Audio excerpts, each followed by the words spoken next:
Be incredibly good in this game if Zephyr manages to get it because of the added evasion and the added healing, but it can heal through Chrono and through Roar pretty well. So if that's the idea that they were going for here, some kind of save, but also a strong laner, I think Dawn fits the bill pretty well. I like Vichi's draft more though. So to Effie's point, in case you don't get this, when you deal with Chrono, it being such a strong ultimate, you have two options. Phantom Lancer, for example, that just eludes it or avoids it, or alternatively, you mitigate it. And Dawnbreaker is trying to mitigate the damage in the Chrono, right? True, of course, yes. Yes, of course. Dawnbreaker, very good against Faceless Void. Although you don't stun when you ult into the Chrono, which is a bit annoying. Yep. Well, we're going to go now with the coach interview. So we have Vichi's coach on the sidelines, and Frankie is ready to ask him some questions. Indeed, we've got Fenrir here, and we've got Helen to translate as well. And Fenrir, I have one question for you. How important was it for you to secure Lina for Ori's mid lane this time? And was it also very important to deny Carl from having her? 只有一个问题，对你来说，抢 Ori 的 Lina 有多重要？同时，把对面 Carl 的 Lina 抢了，也会不会很重要？怎么说呢？可能第一盘他的丽娜确实打得还可以吧，但是主要第一盘失利的问题，我觉得是我们对线犯了比较大的失误吧，跟丽娜没有关系。Well, how do I say it? I feel like in game one, his Lina was decent. However, I feel like why we lost game one was due to our lanes not going so well. It's not really about the Lina. But very quickly then, is Ori's Lina better? 所以有个问题 ，Ori 的 Lina 会不会比他的更厉害？那是肯定的。That's for sure. And you know what's for sure? That this game is underway, so we're going to head over to Synderen and Sunsman right now. Thank you very much, Frankie. Sunsfan with Synderen, Vici Gaming versus T1 Game 2 of the best of three. Vici Gaming, of course, have to win to stay alive. If T1 wins, they face off against... They get the pleasure of facing off against IG, who's the top of their group, coming into the main event. Your thoughts, Synderen? I think I really like both drafts this game just in isolation. Like when I look at both strategies, it's very clear what they're trying to go for. You've got the T1 strategy with some good team fight between the Monkey King and Shaker with some reliable setup from Lion and Dragon Knight. Dawnbreaker following up is amazing on all of these stuns like we've talked about before. Basically has 4 good friends in this game that just have stuns that help you get into the fight. Yep. You look over at Vici Gaming's lineup, they have the nutty teamfight combo of Void plus Elder Titan. And I think Lina is one of the best mid-heroes to play together with Void this patch. You have insane overwhelming damage in the Chronosphere of 2 damage types. You have the position 4 Weaver that's going to probably get a save against these single target stuns from T1. And then Old 11 on a Beastmaster high pressure hero that can get them ahead, get them vision. So really think this will be a closer game than game 1, even though, you know, Vici Gaming kind of pulled it back and made it competitive. I think this one we won't see like a 15k gold lead minute 30 for either team. Unless Carl... no, I don't think the DK versus Lina matchup, I mean, you might end up even if you're really good, but... I do want to talk about this. It's good that you mentioned this, because we had another game this tournament with this exact matchup where it was Carl's Lina against Nothing to Say on Dragon Knight, and Nothing to Say won the lane. So I think that is the only hero this tournament I have seen Lina lose to a single time in that mid lane in the first 5 minutes. So gotta keep my eyes on this to see if it's a consistent thing or if Nothing to Say is just that good. Yeah, might have just been an anomaly, but yeah, we'll have to see after this. I mean, still small sample size with 2 games, but either way. This is something I do want to mention now because I'm just really interested, as you might know, Synderen. The idea of Dawnbreaker against Faceless Void. Do you go for, like, do you prioritize Ags this game? Because of the evasion, the extra HP regen that you get, you just have to not be chronoed yourself. Yeah, so this is why Axe on Dawn is so beautiful against Void, is the problem that you face a lot of the time is when Void uses Chronosphere, if you ulti right away for the save, you end up, your hero physically comes from high up in the sky and falls down, but if there's a Chronosphere there, you get stuck on the top of the Chronosphere and your stun never lands. Yeah. So, but if you have Axe, the channel time is so long, you can just sustain it through the entire Chrono, right, effectively giving, like you said, the 60% evasion and the healing. So yeah, absolutely, I think it would be an awesome choice this game. It would also kind of force both Ori as well as Poyoyo to get MKBs if they won't even kill on the Chrono. So yeah, I think from my perspective, Zephyr should actually rush it. He shouldn't get a mech this game. It's just straight Ags. It's really? That good, yeah. First item Ags. I would love to see it. Wow. Optional Locket, maybe, but okay. yeah, I think the Aghanims is just that good here. Very cool. As we see Carl versus Ori, as we've already talked about, pretty even. I mean, 6 denies though for Ori. That's going to give him the level advantage for now, but to be expected between this particular matchup. Old 11's going to be playing the Beastmaster this time. I haven't gotten to see a ton of Beastmaster on him this tournament. It feels like that hero has tapered off a bit with the nerfs to Helm of the Dom. Well, Helm of the Overlord specifically. What are your thoughts on this choice this time around? I think it's good. It fits well with their lineup, like the panel was talking about. Getting the vision advantage for your heroes is extremely powerful, and as far as Old 11 goes, he can sometimes be a feast or famine kind of player. I think this is the kind of hero that Old 11 can take charge on and get a lot of stuff done, push towers, initiate fights for his team.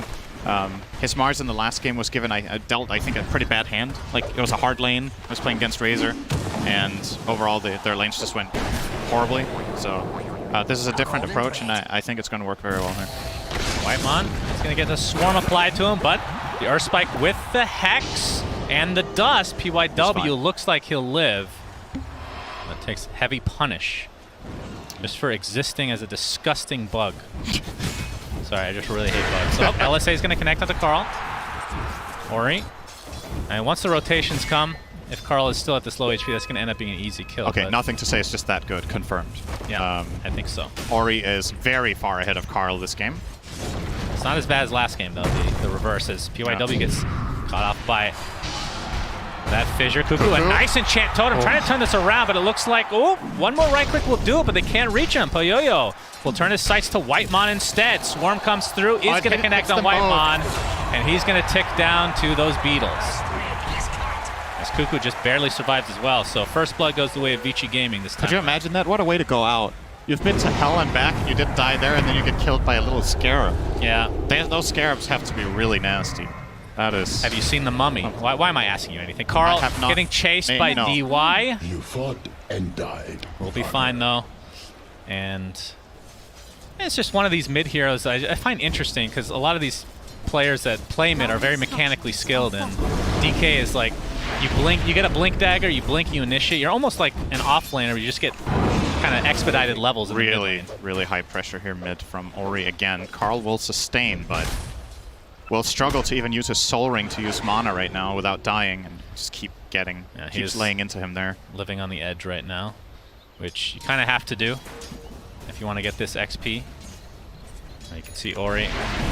Another LSA connects, and he's about to hit level 6 here in a couple 11 is in trouble top as well. This is a lane. 23 Savage has the Jingu. Pretty tough position to be in. The favorable trade. Starbreaker not going to fully connect. 23 Savage and company just forcing them out of lane at the very least. Swarm bottom lane. again in the bot lane. Toyoyo gets the bash. Cuckoo continue to get chased and harassed by PYW. They're going to jump in with one more time walk, and the right click from PYW is enough to secure yet another kill for Vici Gaming. Dilation is so good against Shaker in lane. He will always need to use Enchant Totem to farm, and that means if he has used the Fissure and you dilate after, you have such a long time where you can just run him down. They make very quick work of him there with these two heroes. You know, this is a Faceless Void Weaver lane. It's not exactly a traditional lane, but they are winning this bottom lane as well. So this time around, Vici Gaming, totally different situation. And as we talked about, if they just don't get crushed like last time, maybe they'll be fine. Well, that's Dragon Slave. Oh, 50-50, Cinderin. Eternal Envy would be proud. Ori is going to spot out Zephyr now as the hammer will come back from whence it came. Looks like Whitemon takes a tumble in the bot lane, though. As Ori looks to be fine. Still has the Laguna Blade to work with, but no mana to speak of. Was not able to secure the rune this time around. But a lot of pressure to this tower. I mean, 3 heroes here with the catapult as well. And let's see how Carl does when he's playing from behind. I feel like it's been a while since that's been the case, that Carl lost his lane this hard. Even in the game when he was Lina against Nothing to Say's Dragon Knight, I think Carl was still having better conditions than this. And Dragon Knight, in my experience, doesn't perform very well from behind like this. Like, you really need some key stuff. You need boots. You need arguably upgraded boots into Dagger. Chronosphere in the bot lane with the Swarm from PYW. Cuckoo looks to be super dead. The question is who's going to get credit. It is the Beetle. Yeah, he's going to get earn charges as well here, so going to drop one on Poyoyo immediately too. Oh, 23 Savage. Ori's in the vicinity. Oh, all right. Preemptive jump here from 23 Savage. Good instincts. Gets salved.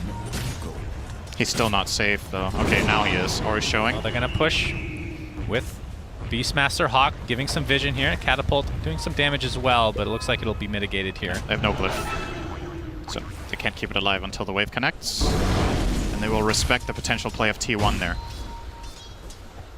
Yeah, Carl just trying to catch up. I mean, that's the one good thing about this rotation from T1's perspective is Lina wastes a little bit of time in that top lane, which means Carl can apply some pressure to the Tier 1 tower, which is obviously Dragon Knight's prerogative as a hero in general. Poyoyo in the bot lane, 38 and 12 for CS. And you can see 23 Savage just a little bit ahead with 42 and 11 in the top lane. Oh, Echo Stomp will connect onto Carl. It's going to set up the LSA, but a nice counter stun from Whitemon. Going to try to turn this around as Carl gets some save from Zephyr. Gets off the Starbreaker. That's a big kill onto Ori. T1 finally on the board for game number 2. Yeah, they brought a lot of heroes to ensure this kill, but it's big. And Carl loves to get that help, and it allows him to also start laying into the mid-tier 1 tower a little bit here. He needs to push out this wave ASAP if he wants to get more attacks in. Is working on it with the Breathe Fire. I think he will be able to at least get one more swing in here before Lina comes back, so that will be another nice amount of damage here with that Corrosive Breath. Good ability. Yep, it's very strong. And it scales with each level in the ultimate Cinderin. Trivia for people that have never played Dota before. 23 Savage. It's not on the same level as your trivia. Nothing is, though. That's true. Zephyr trying to stop this push in the top lane. We see a TP coming. There's the Boundless Strike. Starbreaker does connect successfully into the Echo Slam. Ori's dead again. And now the Earth Spike to follow as T1. Great defense in the top lane. And this is 2 early deaths now on Ori, despite getting off to a really good start. Excellent spell casting. They used the Boundless Strike. Okay, that was not excellent spell casting. Zephyr throwing a hammer to knock him out of the tree. It happens. That was on purpose. He was just griefing him before going back to base. Even on TI main stage, you know. At least what Jerax used to do was to ask before he griefed. Zephyr just does it, but... yeah, great defense. They get the Boundless Strike into the Starbreaker, and that allows for them to just barely connect with the Echo Slam. So very well done by T1 and on just delaying their stuns perfectly to get that kill. Shannon, we're 10 minutes in. Yeah. It's time for trivia. Okay. What is the square root of the sum of the cooldown of Roshan's abilities? All right, that's a stupid question. Next. It's a whole number. Say it again. What is the square root of the total cooldown of Roshan's abilities? I don't know. 2. That is very, 4, very bad. 8, 12. They're dying! Cast the fight! Carl! Looks like there's going to be a trade. Cinderin is trying to sabotage this cast. As you can see, the Faceless Boy dies. What is wrong with you? This is TI-10 main stage, for God's sake. Yeah, we get to have a good time, though. That's important. That's true. No, I agree. The correct answer is 5.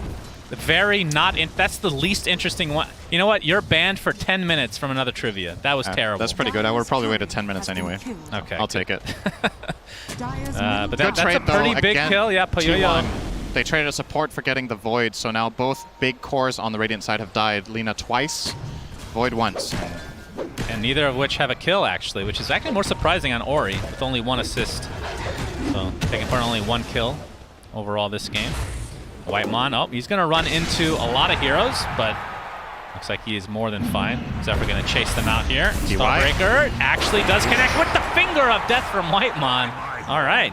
Oh, it's such a satisfying spell.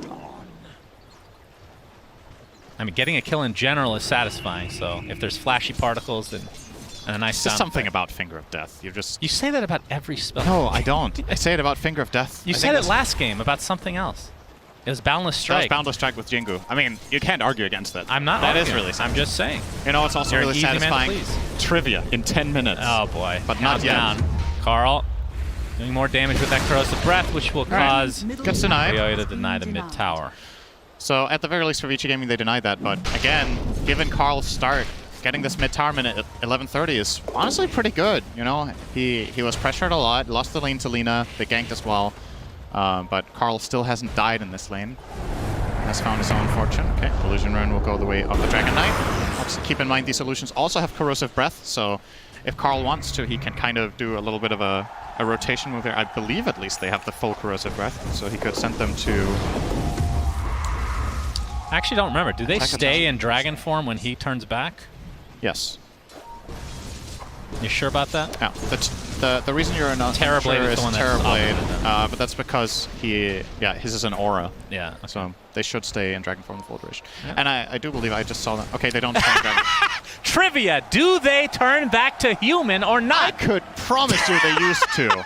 Yeah, they well, are. you're a freaking boomer. They're still in dragon form. It's What? just visual. They're attacking. Oh, from you're right. No, go to dragon. Knight. Okay. Damn it. I told Well, you. technically, I'm right. They are human form. They're just attacking in range form now. So we're kind of both. I mean, technically, I am the right one here, Synderen. So human form in visual aspect only. I don't really want to give you this one. I don't feel like you're right. All right, Echo Stomp. Oh, all right. Mischief not able to dodge that. But it's not going to turn into any fight yet. So Vici Gaming, they have some crazy team fight. Haven't really talked about this much, but the Chronosphere into the Earth Splitter as Cuckoo jumps in with that Blink Dagger, Enchant Totem. Here comes Zephyr as well. Starbreaker should cancel that Echo Stomp. That ends up being a freebie for T1.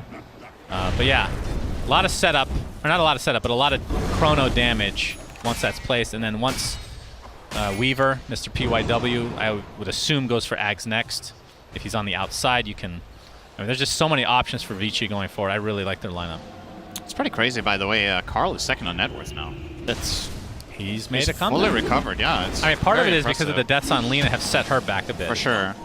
And the big breadwinner currently is, of course, 23 Savage on the Monkey King. No big surprise there. It's a good lane for him against the double melee hero.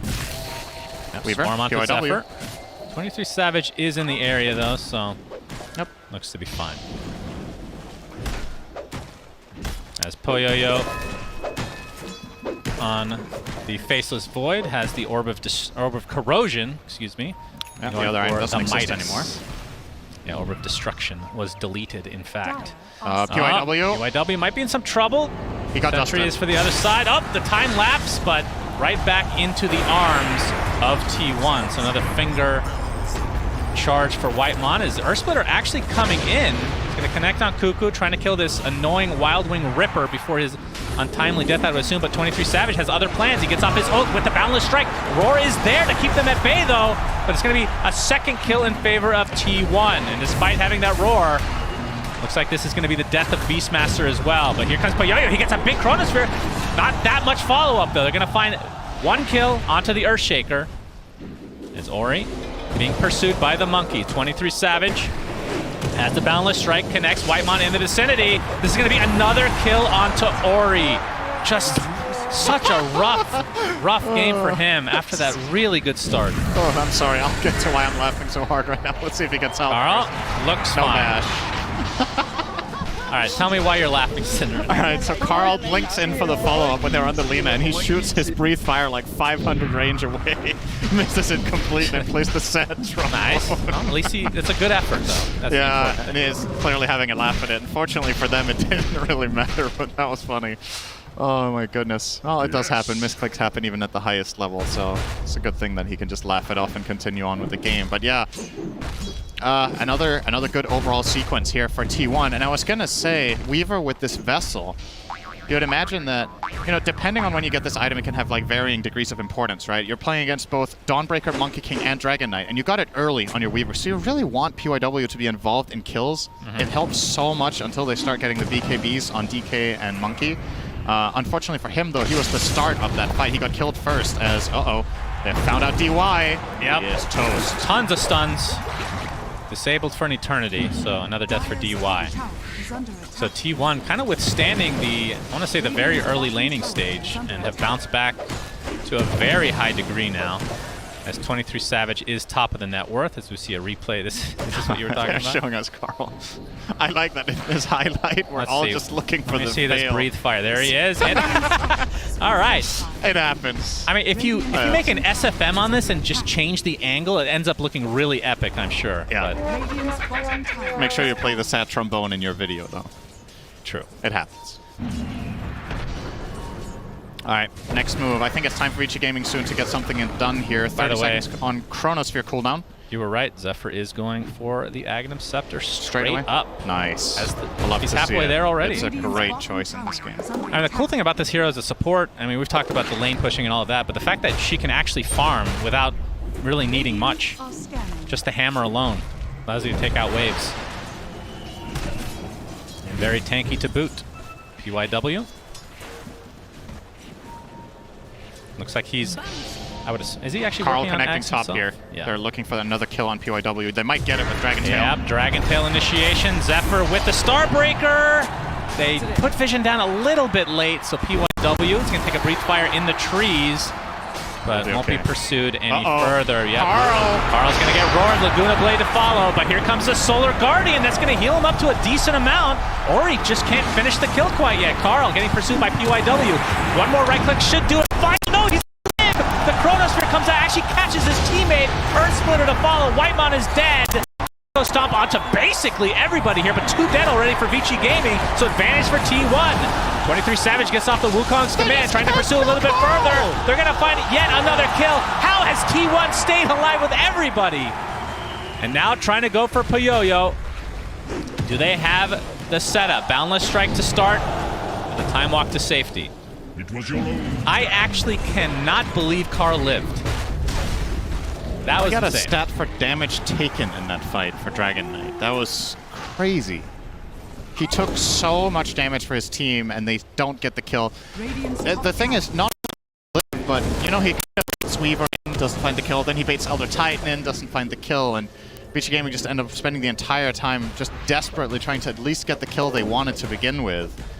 And Solar Guardian coming in clutch there for sure. Yeah, that was... Zephyr changed everything. And imagine when that gets buffed. And imagine if they have axe. one vessel charge. That's what I mean, right? True. They just don't have it for that kill on PYW, so they don't get it. And it snowballs the whole fight. With one vessel charge there, he gets the kill, gets another charge. They can go on to the next hero and keep that fight going. But yeah, I'm just not able to. T1 clutch with the saves. So T1 rocking a 2K net worth lead. Not quite as big of a lead as you would think, considering the 14-6 kill advantage right now.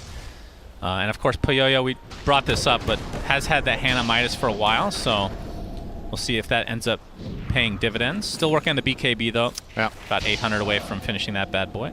Has found a Quicksilver Amulet. Nice item on Void. You get that quick swing timer for an early bash, which helps you get bash ready again faster. Oh, double BKB just picked up by T1. So that's big. 2 cores now. And it's close on Dragon Knight too. Only 600 to go for him as well. 700, pardon me. Took your math class last week. Didn't help.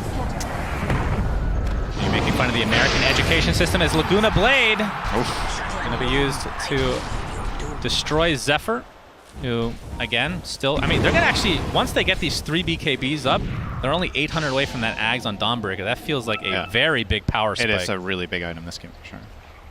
All right, Roche is opened up here for Vici Gaming with 25 seconds on Dawn. They do have Swarm level 4, which is really, really good for killing Roche.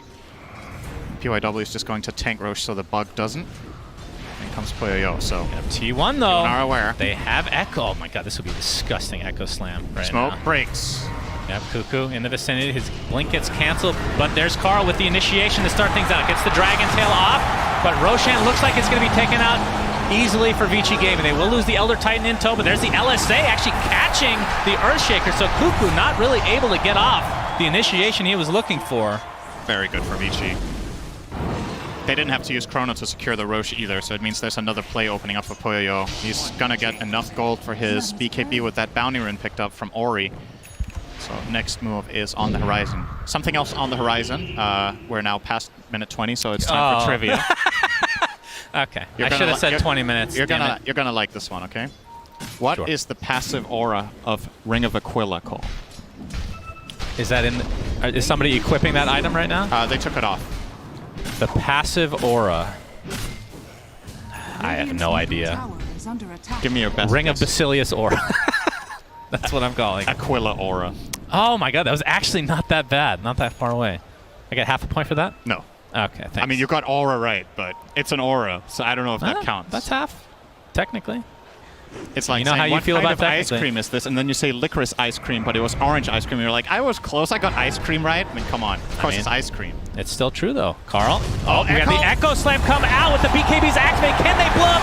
Faceless Void, absolutely. Earth Splitter does a little bit of damage there, but a big kill on Poyoyo by 23 Savage, who's still top of the net worth right now. Very swift kill. And of course, they do find the core on Vici Gaming that does not have the Aegis in that Void. So would not have gone for that play onto Ori with Shaker, I'm sure. They do find Poyoyo, so very nice here. Gonna delay that timing of the Aegis. There's still 3 minutes 20 left for Vici Gaming to try to use this Aegis to get mid-tier 1. I still think that's what you really want to try to grab with this, but unfortunately for Vici Gaming, struggling a little bit to get in, right? Like, that's the problem. There's no dagger on Old 11. Your catch is pretty limited without it. Void can commit a time walk into Chrono attempt. But they have the Always Helm of the risky. Overlord Center. They Old do. 11, he's They got have the a big, dragon. juicy Golem. No, it's the Golem. There's no They used to dragon. have a dragon. Now it's a Golem. It died. Yeah, this guy uppercuts like none other in the game. One of the best animations, in fact. Absolutely love this guy. As we see, I wonder if his eyes glow in the dark. that's a very random They question. probably do, actually. Okay, good to know. Trivia. Ori has the invisibility rune here. 23 Savage in the area with Wukong's command available, but of course they don't have Echo Slam, so this will be a little bit of difficult to hold, but 23 Savage does use the Wukong's command, gets roared inside his BKB form, but you can see Kuko and company just focusing on Ori. That is the Aegis down. DYW looking for a potential Echo Stomp here, but there's the jump in, a quick BKB by Ori, trying to turn it around. Laguna Blade takes off the head of Lion as Carl now trying to retreat, but there is the Chronosphere and the counteract from that Solar Guardian. I believe that is the Echo Slam Solar Guardian. Cinder, or the Agnum Center, I should say. The evasion comes through as 23 Savage getting pursued, now completely surrounded. It's going to end up being an easy kill, surprisingly enough for Vici, as they continue to try to take T1 out. Echo Stomp onto 2. Now onto the high ground, they will attempt this as that Ogre is still beating the crap out of a dragon. It is a golem. What did I say? Ogre. Ogre Golem. I'll give it. That's okay. It's Yeah, it is. Let's That's say true. That's true. Crazy fight. Like, what's really important in this for Vici Gaming is two things. First of all, the amount of spells that T1 need to use to get the Aegis in the first place. They use Monkey King's ult, which ends up expiring. So they just run out of damage on T1. They really need this Wukong's command to continue that fight. Echo Slam was not available, I think, for Kuko, or at least didn't find a good one. And they were hoping to instantly hex Ori out of the Aegis. He popped BKB faster than they could hex. Yeah. Lion dies instantly.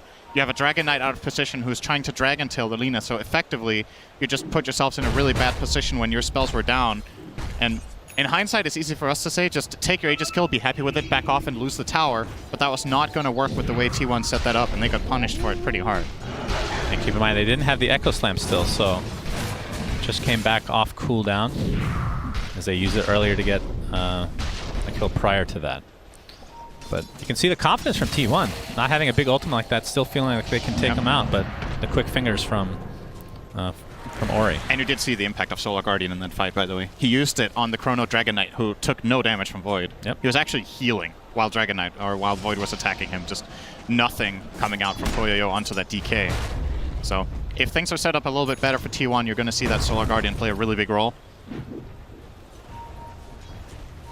Top of the net worth, though, after dying a couple times, Cinderin, Ori doing very well now. His score doesn't look that great, 3-4-3, but considering he started at 0-2 and 1, Yep. has definitely bounced back, going for the MKB, which Big item he from went Weaver. Crystallis first, so I'd assume as a Shadow Blade or the Silver Edge was planned, but switching it up now. Yeah, he has to solve this Solar Guardian problem. As we talked about, both Lina and Void will likely be going that route, and they do indeed. Void is going to finish Sanj and Yasha, and then he's got it planned as well here, Poyoyo. So, Yeah. you know, you can look at this from two perspectives. You can say glass half full or glass half empty. It's like, yeah, when they both get MKBs, how good is my Ags? But the other way of looking at it is, wow, I made 2 cores by MKB, right? Yeah. So But I feel like it's not that is like worth the MKB 4,200 gold. It's not like it's bad. It's though. not a bad item, but it's not what they want, right? It's not the standard build that these two heroes will go for. They're doing it out of necessity here, not because they really want to. Right. So you force their hand with one support item, which is pretty nice for T1. Vici Gaming sporting the 3K net worth lead. Now this game is super close. And again, just to reiterate the implications, if Vici loses this, they are out. And if T1 wins, IG is their next opponent. That is technically correct, Cinder. Thank you. And what do we say to that? Technically correct is? The best kind of correct. Thank you, Chan. You've been paying attention. That's very nice. I feel like you're a puppet. I asked you earlier today, and you said terrible. And I was like, because I'm sick of interacting with you. I'm just sick of your shits. And understandable. Have a nice day. Zephyr in the trees. He's being spotted out right now. Old 11. I mean, they're just trying to ensure that they will find this kill. They have to expend the roar, but it's going to be an easy one. Yep. No problemo here. It's like, hey, Poyoyo, would you like a kill by any chance? Don't mind if I do. And yeah, the roar is a relatively low commitment spell, right? It's 80-second cooldown on level 2 here for Old 11. So they just want to use that whenever they can to get a pick. And this is a very reliable place to find Dawn, by the way. Like we talked about the last couple of Dawnbreaker games we've cast, this hero will often gravitate to the top area on Dire to just push out that lane while the team plays together as 4. And then you want to connect with them with Solar Guardian. So Old 11 can keep sending Hawks up here in the tree line and has a very high chance of finding that Dawn. PYW with the Ags completed has found a Psychic Headband as well, so good cast range. Yeah, that's on fortunate that. So for him. it's 700 instead of 600. Yeah, so time lapse can be used on allies with a very low cooldown of, I believe, 20 seconds. And the extra cast range now to follow. So this is, I mean, I feel like we talked this item up so much, and then in the games, at least the ones we've cast, it has been basically a non-factor. But theoretically speaking, it is super strong. I feel like even in the games that... So we had one game where the LGD found this amazing chrono with Ame, right? Where Weaver couldn't reach. Yeah. But in the Secret versus... Who was it? In the group, there was one Secret Elephant, that marathon game where the Weaver Axe did so much work for Elephant. They did lose though, but it was super impactful in that game for sure. PYW hiding off to the side here. If 23 Savage were to get eyes on him, this could be trouble, but he's going to TP out with Shukuchi. Yes, 23 Savage just continuing to farm up. So, any items of note, Cinder, that we should be looking forward to? I mean, Old 11, we already talked about the Helmet of the Overlord and the Blink Dagger, of course. Looks like Refresher. It's, I mean, he can not barely a huge support that with his mana, to be honest, but it might just work out. That's true. Oh, we got the Dragon Tail to start things out on the PYW. Do the burst damage indeed. PYW with easy another pick. Death to his name and another that charge is the for hero you want to Finger. find as T1, because anyone else could get saved by Weaver at any point.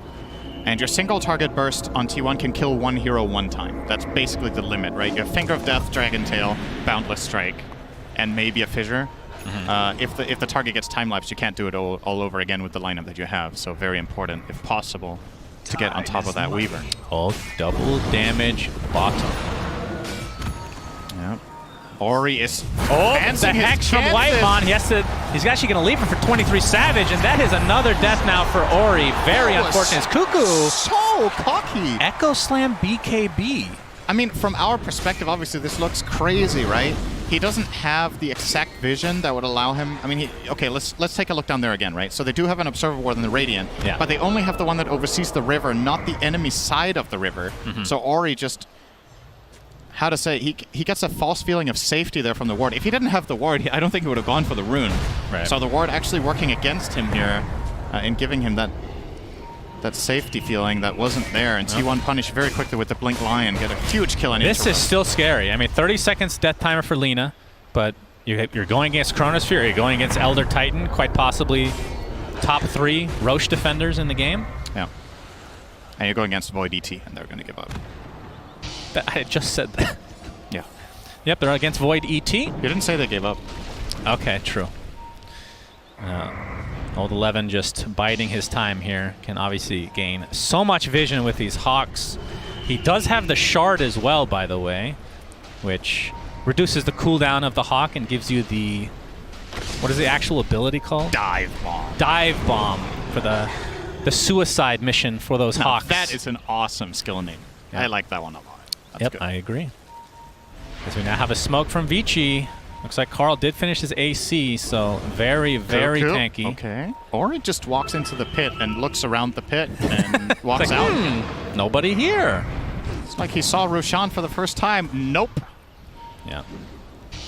Both teams very cautious right now for good reason. This game, obviously, a fairly big deal.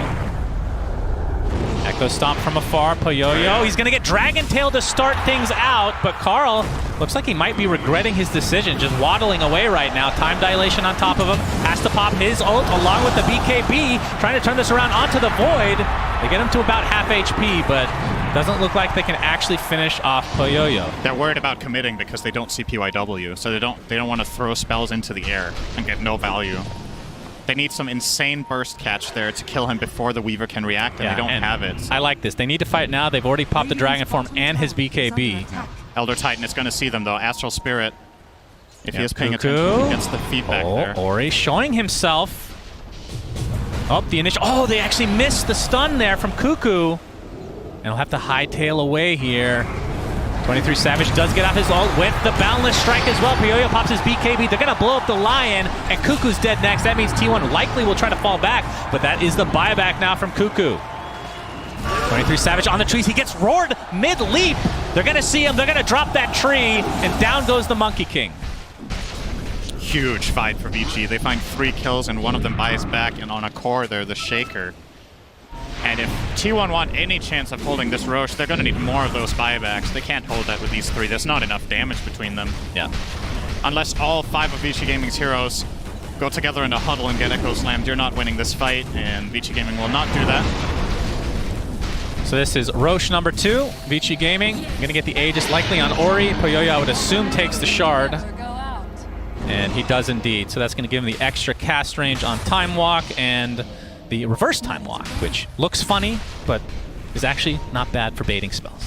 Right.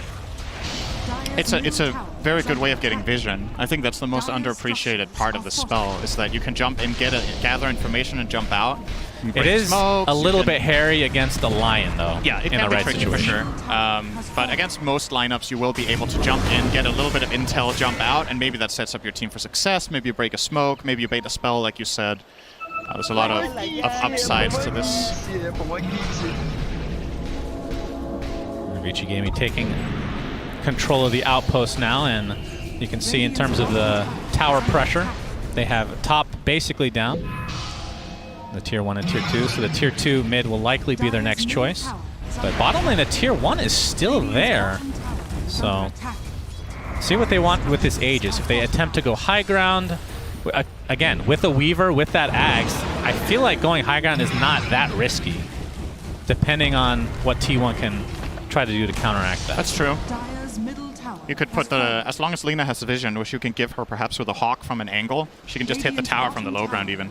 Oh, they have vision here. They know that. Oh, actually, Carl. That's T1's vision. Carl gets going to be spotted. Yep, that's no Blink Dagger for you. Poyoyo jumps in. Laguna Blade, goodbye, Carl. And even if he bought back, he will not have Dragon Form for quite a while. True. Earth Splitter for the fireworks as well. They didn't want to give him any chance there. DY, they throw everything at him, and, well, most of it sticks. The only thing that doesn't stick was the one that was too late. So nice kill for them, and that's going to be at least tier 1. I don't think tier 2 is possible. Obviously, the wave bottom Zephyr has done a great job pushing that all the way into the enemy tier 2. But honestly, what Vici Gaming could do here is go high ground mid. I thought they would do that, yeah. They can definitely do that now. 3 minutes on Lina's Aegis. You know there's no DK. Force that buyback and go with it that way. They're going to cut this wave first, though. Still have enough time. They're going to just try to backdoor the tower. Okay. Well, DD and Lina will do that with Beastmaster Aura.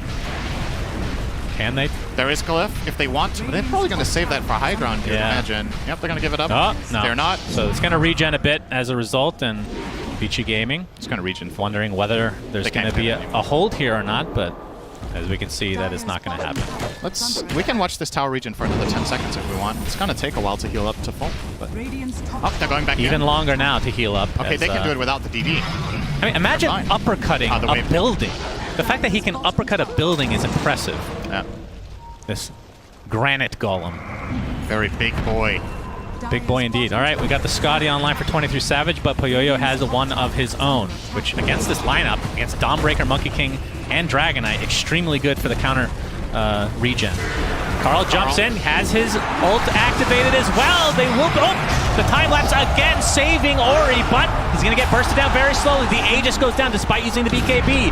Chronosphere on top of 2, but there's the Solar Guardian. You can see how much Cuckoo is healing, but the Laguna Blade just rips right through him. No buyback on the Earthshaker. It's a 5v4 just like that. Splitter. Yep, we got the Earth Splitter coming out. Trying to apply this pressure to Zephyr right now. A nice Starbreaker, but Puyoyo should be able to finish him off as most of T1 just hightailing back to base. Carl gets taken out. No Dragon Form for you. And Vici Gaming look primed and ready to force a game number 3, Cinderin.